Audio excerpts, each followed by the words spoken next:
संभाजीनगरमध्ये नवनिर्वाचित नगरसेवक चालू असेल हे निवडणूक काय नेमकी चर्चा?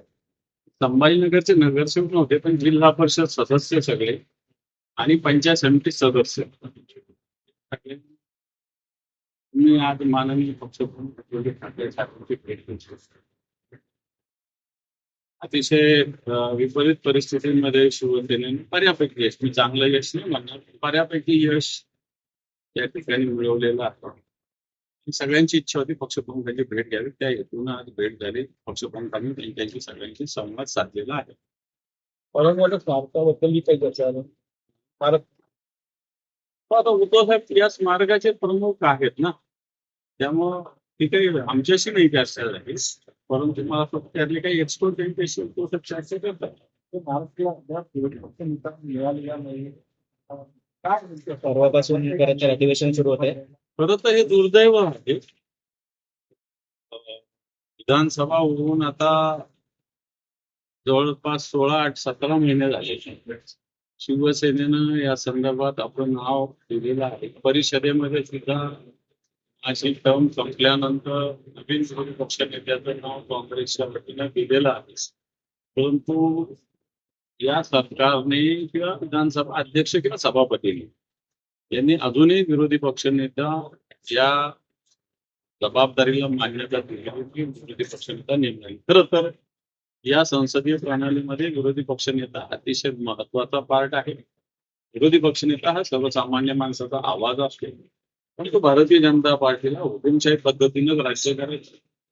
विरोधी पक्षनेता अजूनपर्यंत त्यांनी तुमचा प्रस्ताव देऊनही नेमलेला नाही हे सत्य, परंतु मला असं वाटतं संसदीय प्रणालीमध्ये अतिशय घातक पद्धती भारतीय जनता पार्टी या निमित्तानं अवलंबून पाहते.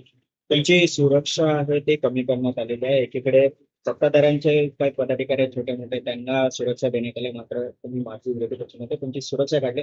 काय वाटतंय ते? मला असं वाटतं सुरक्षा एक प्रोसेस असते, काढली काय ठेवली काय त्यांनी फार फरक पडत नाही. जाणीवपूर्वक काढली असेल तर चूक आहे, मी अजून काही माहिती घेतली नाही, मला काही असं कळवलेलं नाही, पण सुरक्षा व्यवस्था कमी केली मला कळालेली. पण मला असं वाटत सुरक्षा व्यवस्था नसली तरी काय फरक पडेल असं मला वाटतं. पण सरकार एकांगी वागतं ते चुकीचं एवढंच.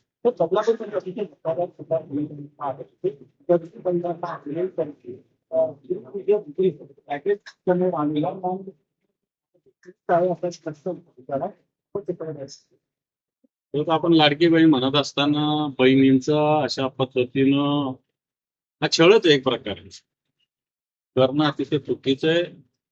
सरकारच्या यंत्रणेनं या विषयाकडे गांभीर्यानं बघितलं बोर्ड आहे जे पुरवठादार ते देखील आहे त्या ERT केंद्रामध्ये ज्या महिलांची चालू देतात हे सगळे इन्व्हॉल्व आहे. सखोल चौकशीची मागणी तुम्ही करायची. सखोल चौकशी झाली पाहिजे. मला स्वतः आरोग्य विभाग याच्याशी महत्वाचा संबंधित आहे. आरोग्य विभाग शिकलेला आहे का तरी दिल्याचं अशा पद्धतीनं ही प्रक्रिया करणं गरजू महिला राखून आता त्यांच्या स्त्रीत्वावर सुद्धा हा अन्याय.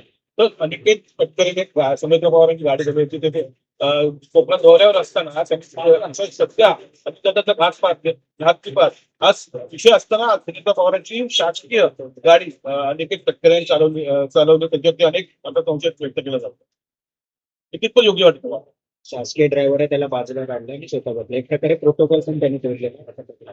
गाडी चालवली असेल तर ते चूक आहे, पण मला असं वाटतं खाजगी गाडी असेल त्यांनी चालवली असेल तर ते काही चूक आहे असं मला नाही.